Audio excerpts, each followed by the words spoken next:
হবে না পাশে হবে গো।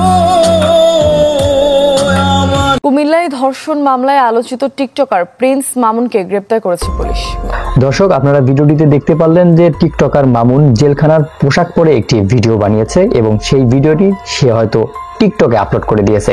হ্যাঁ দর্শক, আপনারা হয়তো সকলে জানেন টিকটকার মামুনের বিরুদ্ধে লায়লা একটি মামলা করেছিল, যেই মামলার কারণে টিকটকার মামুনকে পুলিশ ধরে নিয়ে গিয়েছিল। এই পুলিশ ধরে নিয়ে যাওয়ার পরে শুরু হয়ে যায় অনেক কাহিনী। মানুষ খুঁজতে থাকে যে টিকটকার মামুনের কোনটি দুর্বল পয়েন্ট আছে। আসলে সেই দুর্বল পয়েন্টটা নিয়েই মানুষ কিন্তু রাতারাতি একটি ভিডিও আবিষ্কার করে ফেলেছে এবং সেই ভিডিওটি সোশ্যাল মিডিয়াতে দিয়ে অনেকেই বলতেছে যে টিকটকার মামুন জেলখানার ভিতরে গিয়েও টিকটক বানাচ্ছে। না দর্শক, আসলে এমনটি কখনো হয়নি। এই ভিডিওটি কিন্তু অনেক আগের একটি ভিডিও, যেই ভিডিওটি মামুন আসলে মজা করে করেছিল। আপনারা ব্যাকগ্রাউন্ডে একটি কিন্তু সং শুনতে পাচ্ছেন যে বলতেছে যে ব্যারিস্টার মানে তাকে ছাড়া দেয়নি বা এরকম একটা গানের সঙ্গে কিন্তু সে একটি টিকটক ভিডিও করেছিল। আর সেই ভিডিওটি বর্তমান সময়ে অনেক ভাইরাল। আসলে দর্শক, এই বিষয়টি নিয়ে আমরা আরো পরিষ্কারভাবে জানার জন্য সরাসরি লায়লার কাছে যাব। লায়লা আসলে এই বিষয়টি নিয়ে বিস্তারিত একটি ইন্টারভিউ দিয়েছে। সেই ইন্টারভিউটি দেখলে আপনারা হয়তো এই বিষয়টি নিয়ে আরো ক্লিয়ার হতে পারবেন। সো দর্শক, আমরা সরাসরি লায়লার কাছ থেকে শুনবো যে আসলে টিকটকার মামুনের সম্পর্কে তিনি নতুন কি তথ্য দিলেন। সো দর্শক, আপনারা অবশ্যই ভিডিওটি শেষ মতো দেখবেন। মামুন আর আমি একসাথেই থাকতাম। এটা থেকে আপনারা যেটা বুঝে নাও সেটা আপনি বুঝে নেবেন, ডাইরেক্টলি কোশ্চেন করলে অ্যান্সার আমি দিব না। এই যে এত ছোট একটা ছেলে, ওকে তো এত ছোট না। আপনি বলেছেন যে গাড়ি দেইনি, গাড়ি দিয়েছি তো। আচ্ছা, আমরা যতটুকু জানি আপনারও তো একটা কন্যা সন্তান আছে। এক্সকিউজ মি আপু, এই ব্যাপারে আমি কোনো কথা বলবো না, সত্যি সিরিয়াসলি। আচ্ছা, আমরা এটাও জানি যে আপনার একজন আর্মির কর্মকর্তার সাথে এগুলো বলবো না।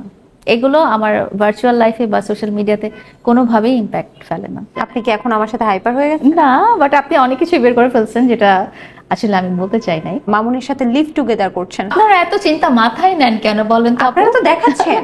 আপনি দেখেন না এটা কি আপনি খুব খুব হ্যাপি এই বিষয়টা নিয়ে? ডেফিনেটলি। বাংলাদেশের সবচেয়ে বড় স্টার, আমার কাছে ইউনিভার্সের সবচেয়ে বড় স্টার। অনেকেই আপনাদেরকে নেগেটিভ বলে, তার মানে কি টিকটকে আপনারা এই নেগেটিভিটি ছড়াচ্ছেন? এটা তো আসলে দর্শক বলতে পারবে যে তাদের কাছে কোনটা। আমরা ইন্টেনশনালি কখনো নেগেটিভিটি, আমাদের আইডিতে কখনো আপনারা অশালীনতা দেখবেন না বা 18+ কন্টেন্ট দেখবেন না বা ড্রাগস দেখবেন না, এগুলো আমাদের আইডিতে কখনোই দেখবেন না।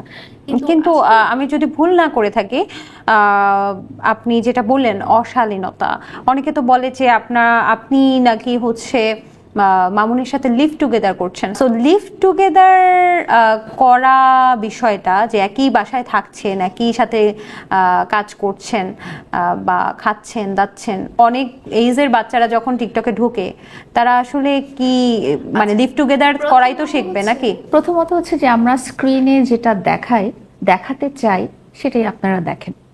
তার মানে আপনারা স্ক্রিনে দেখাতে চাচ্ছেন যে আপনারা লিভ টুগেদার করছেন। তাহলে আমি তো সেটাই কোয়েশ্চেন করছি, আপনারা ভেতরে কি করছেন, পার্সোনাল লাইফে কি করছেন, এটা আসলে আমি বদার না, আমার আসলে জানার কোনো ইচ্ছে নেই। কিন্তু আমরা স্ক্রিনে দেখছি আপনারা লিভ টুগেদার করছেন, তাহলে সব রকমের বয়সের বাচ্চারা কি শিখবে? স্ক্রিনে যেটা লিভ টুগেদার করা? না, স্ক্রিনে যেটা দেখছেন সেটা হচ্ছে আমাদের লাইফস্টাইলটা দেখছেন, যে আমরা রেস্টুরেন্টে খেতে যাচ্ছি বা আমরা কোথাও ট্রাভেল করছি, আমরা যে একসাথে ঘুমাচ্ছি, সেটা কিন্তু স্ক্রিনে আপনারা দেখেছেন। হ্যাঁ, একই খাটে আপনারা নায়ক নায়িকাকেও দেখতে পারেন। আচ্ছা, তো আসলে যেটা হচ্ছে যে আপনি আর মামুন সিনেমার নায়ক নায়িকাদের মতো অভিনয় করলেন এতদিন। একটা শোরুম উদ্বোধনে আমরা আমাদের ফিল্ম স্টার, সাধারণত ফিল্ম স্টার বা গায়ক নায়ক, তারা তো আসলে সর্বোচ্চ স্টার, মানে বাইরের কান্ট্রিতেও সবচেয়ে হাইয়েস্ট লেভেল স্টার, তাই না? তো তারাও শোরুম উদ্বোধন করতে যাচ্ছে, মামুনও যাচ্ছে, তাদেরও ফ্যান ফলোয়ার তাদেরকে ঘিরে ধরছে, মামুনেরও হিউজ ফ্যান ফলোয়ার তাদেরকে ঘিরে ধরছে। So what you think, what is the difference between film star and Mamun, prince Mamun? আচ্ছা, মিডিয়া মেইন স্ট্রিমের কথা বলছি। হ্যাঁ, সেটাই বলছি আমি। হ্যাঁ, ওদের কথাই বলছি। তাদেরও কিন্তু টিকটক আইডি আছে, কিন্তু তাদেরকে তো আপনি টিকটকার বলেন না, তাই না? সেটা এরকম। কিরকম? এই যে বললাম যে ফ্যান বেসটা যার যেরকম, এমনও হতে পারে শাকিব খানের ভক্তরা মামুনকে পছন্দ করে, যে ওনারা মিডিয়ার মেইন স্ট্রিমে কাজ করেন আর মামুন হচ্ছে সোশ্যাল মিডিয়া প্ল্যাটফর্মটা ভিন্ন। কিন্তু আপনারা তো অভিনয় করছেন, আপনারা বলছেন একই খাটে শুয়ে অভিনয় করছি। আপনারাও তো দেখছেন সোশ্যাল মিডিয়াতে আপনারা দেখছেন না, ঘুমায় ঘুমায় শুয়ে শুয়ে ফেসবুক স্ক্রল করছেন না। যে একজন স্টারের যদি স্টার হতে হয় অনেক চড়াই উতরাই পার করতে হয়, কিন্তু সেখানে মামুন বা লায়লা কি চড়াই উতরাই পার করে আসলে ডেফিনেটলি লায়লা কোনো চড়াই উতরাই পার করে স্টার হয়নি, লায়লা স্টারও না। তো এই প্রসঙ্গে লায়লা কিছু আসবেও না। আপনার কি মনে হয় যে মামুনকে ঠিকভাবে সুযোগ দিলে সেও একটা সিনেমার হিরো হয়ে যেতে পারবে? ডেফিনেটলি ওর মধ্যে ওই গুণাবলীটা আছে। কি কি গুণাবলী আছে ওর মধ্যে? অ্যাক্টিং গুণাবলী আছে, ও ডান্স করতে পারে, ওর অ্যাপিয়ারেন্স সুন্দর, ওর এক্স ফ্যাক্টর আছে। আপনার কাছে সুন্দর, কিন্তু সবার কাছে কি সুন্দর? সবার কাছে তো শাকিব খানকেও সুন্দর লাগে না, ওনাকে তো আমারও ভালো লাগে শাকিব খানকে। অনেক আছে যারা যারা শাকিব খানকে পছন্দ করেন না। আপনি হিরোদের মধ্যে কাকে কাকে চেনেন? আমি খুব অল্প, আমি খুব সিনেমা শুধু শাকিব খানকেই চেনেন? শাকিব খানকেই বেশি চিনি। আচ্ছা, বাপ্পি চৌধুরীকে চেনেন? ওনার সাথে একদিন আমার দেখা হয়েছিল একটা পূজার অনুষ্ঠানে। আচ্ছা আচ্ছা।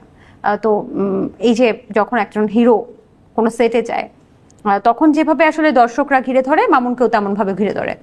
মামুন একটা ফ্যান বেস আছে। আপনার কি মনে হয় না যে এই যে ঘিরে ধরছে বিভিন্ন হিরোকে এবং মামুনকেও ঘিরে ধরছে, কোনোভাবে কি মনে হচ্ছে না যে আমরা আমাদের মেইন স্ট্রিমের যে গুণী শিল্পী, একজন শিল্পী হতে হলে কিন্তু অনেক কষ্ট হয়, তো শিল্পীদেরকে কোনোভাবে হেয় করছি? ডেফিনেটলি না। আপনি যদি বা আমরা মূল শিল্পীদেরকে হারিয়ে ফেলছি? না না না না, কেন হবে? তারা তাদের জায়গায় তারা ঠিকই আছেন। আর মামুনের জায়গায় ঠিকই আছে। আপনাদেরকে নিয়ে তো লাফালাফি বেশি সোশ্যাল মিডিয়াতে। সেটা তো আপনারাই করেন ভাই। আচ্ছা, তার মানে আমাদের রুচির পরিবর্তন হয়েছে। সেটা আপনি বলতে পারেন। আপনি যখন দেখবেন, আপনি কাকে দেখবেন? আপনি শাকিব খানের একটা কন্টেন্ট দেখবেন নাকি প্রিন্স মামুনের একটা কন্টেন্ট দেখবেন? সেটা আপনার উপরেই ডিপেন্ড করে। প্রথমে বলেছি যে আপনাদের ব্যক্তিগত সম্পর্ক খুবই ওপেন, আমরা না চাইতেও দেখে ফেলি। আপনি বলছিলেন যে আপনারা তো কোনো খারাপ জিনিস প্রমোট করছেন না, তাহলে কেন আপনাদেরকে খারাপ বলা হচ্ছে, কেন নেগেটিভ বলা হচ্ছে? কিন্তু আমি যদি ভুল না করে থাকি, আপনার একটা ভিডিও অনেক আগে ভাইরাল হয়েছিল, যেটা হচ্ছে আপনি লাইভে এসে বলছেন যে প্রিন্স মামুন আমাকে মেরেছে, আমার একদম আপনার মুখ ক্ষত বিক্ষত, আপনি কাঁদছেন এবং বলছেন বাঁচাও, কে আছো বাঁচাও, আমি 999 কল দিয়েছি।